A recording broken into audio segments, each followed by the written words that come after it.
It's a me, a Mario. Alright, okay, look. I'm here to talk about the Nintendo Direct. We know the drill at this point. I give you my 5 favourite things from whatever. It doesn't matter. I need to talk about this thing, the thing that's been memed to death, the thing that everyone is talking about on twitter.com. The voice cast announcement for the Mario movie has destroyed me. Now, I'm not going to say anything here that hasn't already been said elsewhere, but if you haven't seen this yet, they announced who's going to voice the main characters in the upcoming animated Mario Brothers movie by Illumination, who did Minions and Despicable Me. Shigeru Miyamoto came out in a Nintendo Direct, which is such a cruel thing to do when you think about it. He came into a Nintendo Direct for the first time in years, maybe at this point. I can't remember the last time he was in a Nintendo Direct.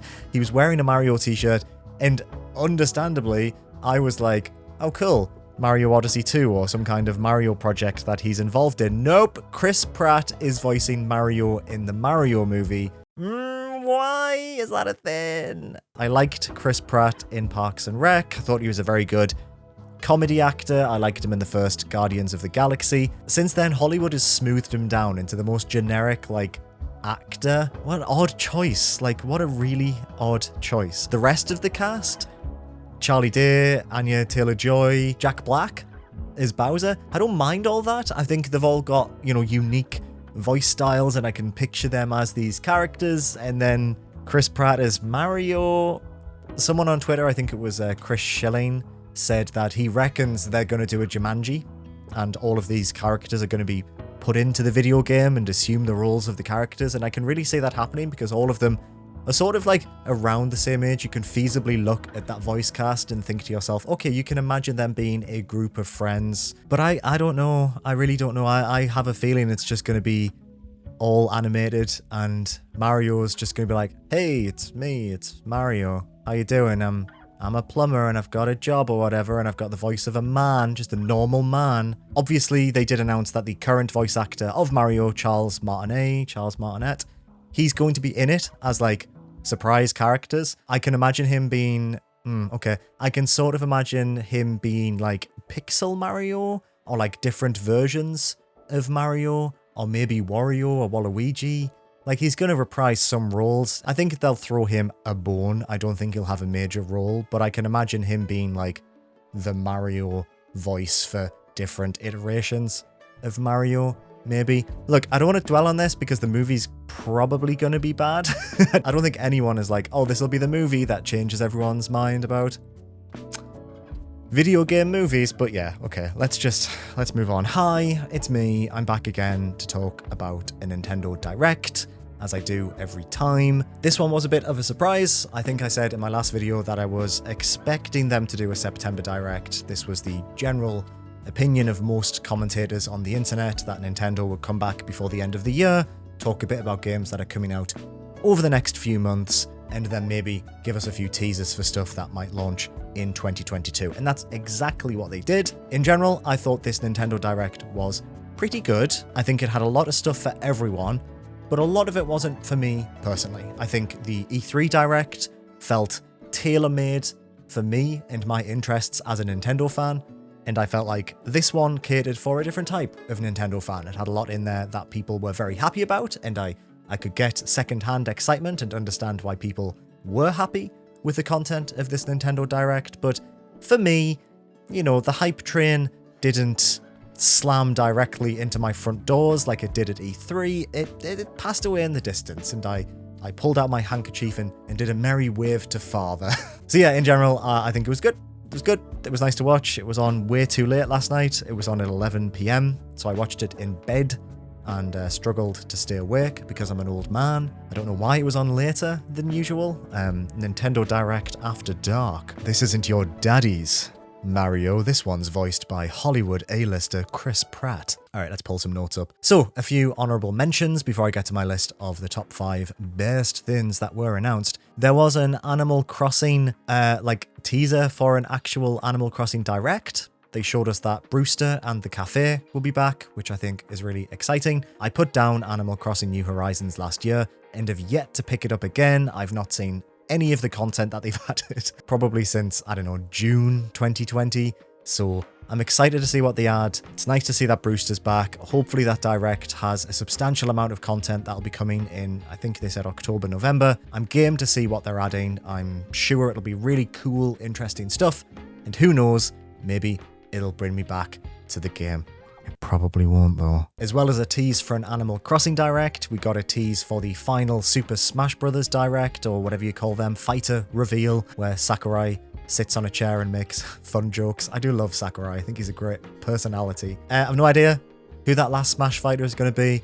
I'm not prepared to wade into the cesspool that is Smash fighter speculation, because I think it's impossible to do it in a fun way. So let's just say Crash Bandicoot and move on. And finally, I'm probably going to get a little bit of flack from some of you for putting this in my honorable mentions and not in my actual list. Bayonetta 3. I was very excited to see that it was revealed, and I'm very, very happy that Platinum are allowed to make more Bayonetta games under the stewardship of Nintendo. I have not played enough of this series to have a full opinion on this. I have played, a few hours of the first one, a few hours of the second one. I own them on multiple consoles because I know that as soon as I invest myself in them, I love them. It's just a total blind spot for me as a player. So yeah, very happy that it's there. Very happy that it looks good and people seem to be happy about it. Am I in focus? The worry is always now, is I'm doing manual focus now, so I'm always worried that I'm out of focus. All right, I'm sure it's fine. What was I saying? I really like that they changed the character design of Bayonetta in every release. I think that's visually really nice. I did see something online that maybe it's a narrative reason why she looks different, but I don't know. I don't know. She's just a witch, right? Who uses her hair to summon demons.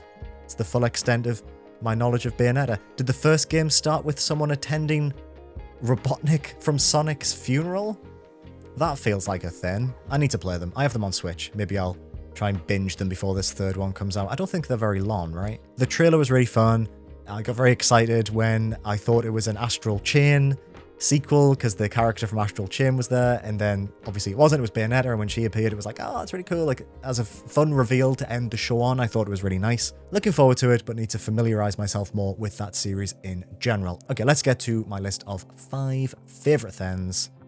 I've already been talking for 11 minutes, what the hell. Number 1, we have Disco Elysium, the final cut, which is making its way to Switch. Now, I love the idea of Disco Elysium. You may have realized if you've been watching the channel for a while, I used to have a poster of it that I got from EGX in my background. It was a mainstay of my 7 out of 10 set in the old house. Never played it. Turns out I bought it on PC and never touched it, but I was kind of waiting for it to come to Switch because I just think playing it on a handheld makes the most sense to me. It's a game that I want to take away with me when I finally leave this house, and it just feels like the kind of thing that works best on a handheld. Something I can play in bed, something I can play on the sofa, something I can play while traveling. A nice story-rich RPG that I can sink an hour or 6 hours in whenever and just consume it like I would a book. This wasn't announced in the show, I don't think, but I am happy to hear that they've redesigned the UI to work better with handheld screens as well, so I'll be picking that up as soon as it's released. Very happy that game has received the success that it has. I hope it leads to an entirely new wave of really in-depth narrative RPGs that are just text-heavy and conceptually wonderful and strange. And yeah, going to finally play Disco Elysium, even though it was on my wall for so long. I'm a fake gamer.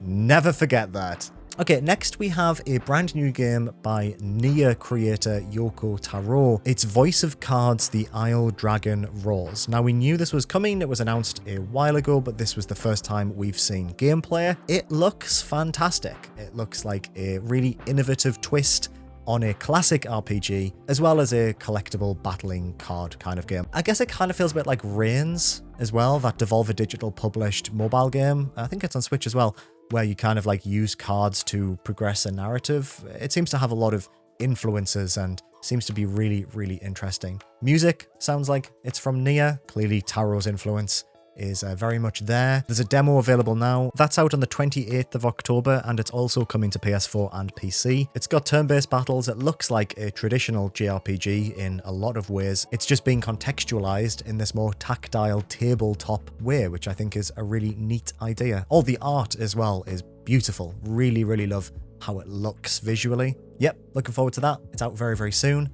I should probably also mention, doing my due diligence, that Disco Elysium, the final cut for Switch, comes out on the 12th of October. Don't tell me I don't do things for you. I know things. I do my research. Okay, next up we have the Switch Online expansion pack, which genuinely came as an actual surprise. Rumours have been floating around now for a few weeks that Nintendo were going to add Game Boy games to the Switch Online service. There were so many sources for this rumour, so many trusted publications claimed it was real and happening, that I think a lot of us were just waiting for the announcement. We didn't even doubt that it wasn't going to be in this direct. And to be honest, I still don't doubt that they will add Game Boy and potentially Game Boy Color, maybe Game Boy Advance games to the system in the future, but I did not expect Nintendo 64 games. So when Ocarina of Time came on the screen, I was genuinely quite shocked. I mean, it makes sense that we're getting N64 titles because we've had NES, we've had SNES, N64 is the natural next step, but those rumours about Game Boy games have been around for so long. I think we all just assumed, okay, well, Game Boy is next, and then maybe we'll get N64 in the future. So yeah, we're getting N64 games at some point in the future. When is it meant to be? Next month. We don't know the exact release date. We don't know how much more we're going to have to pay. This is a bundle that you pay for on top of your regular subscription, which feels very messy and backwards, and I don't know why they're doing it like that, but I guess they are. So the games that will launch with the service are Super Mario 64. Why did you make me buy that Switch collection? Nintendo, you said it was scarce, and now you're just putting Mario 64 on your subscription service, you fucking bastards, you know me so well. Mario Kart 64, Star Fox 64, Yoshi's Story, Ocarina of Time, Winback.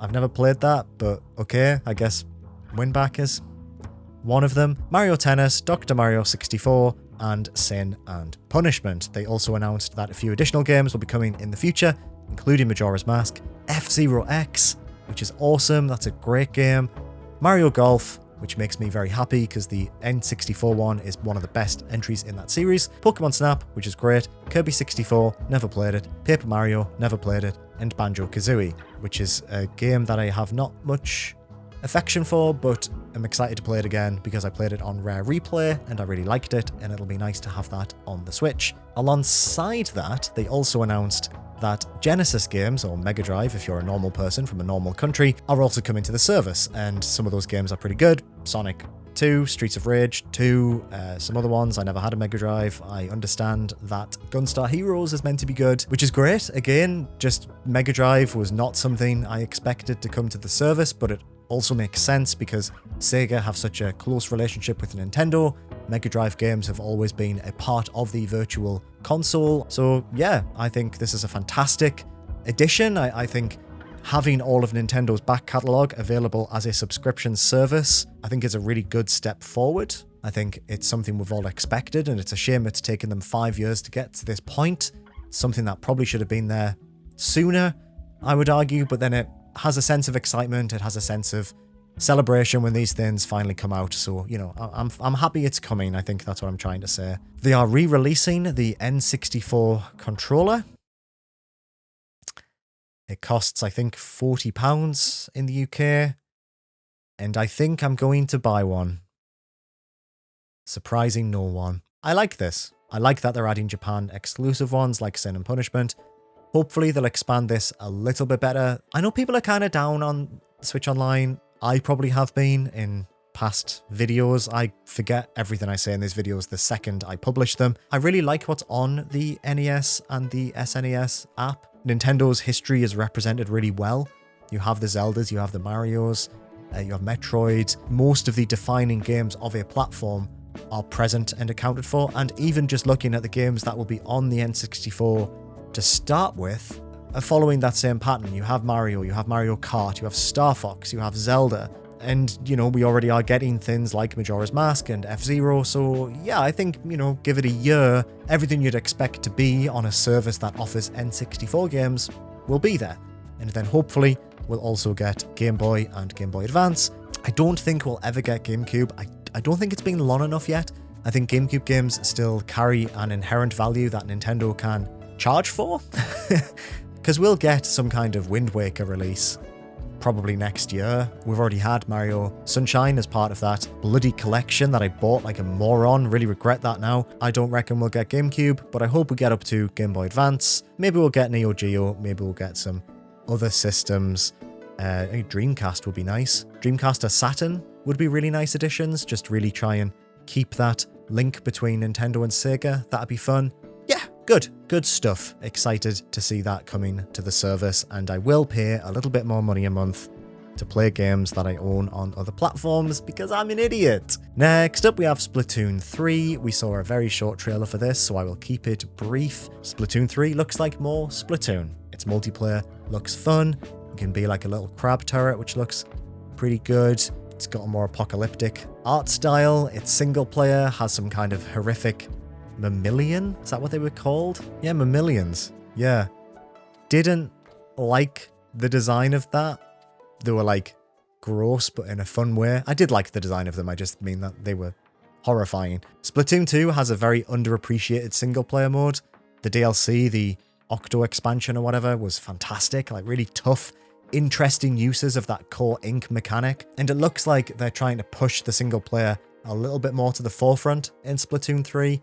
This like post-apocalyptic adventure, and it looks really fun, and I'm really excited to dive into the single player as much as I'm excited to return to what I believe is one of the greatest multiplayer shooters ever. I think it's up there with Team Fortress 2, Overwatch, fun, accessible multiplayer shooters. It's great. Splatoon 2 was so much fun, and I know that exists, I know that's there. I don't know, a full numbered sequel? Yeah, I think Nintendo will do that justice. I'm very much up for a brand new entry in that series. Very excited for Splatoon 3. And then finally, something that was kind of a surprise but was also leaked about 25 minutes before the show, we have Kirby and the Forgotten Land.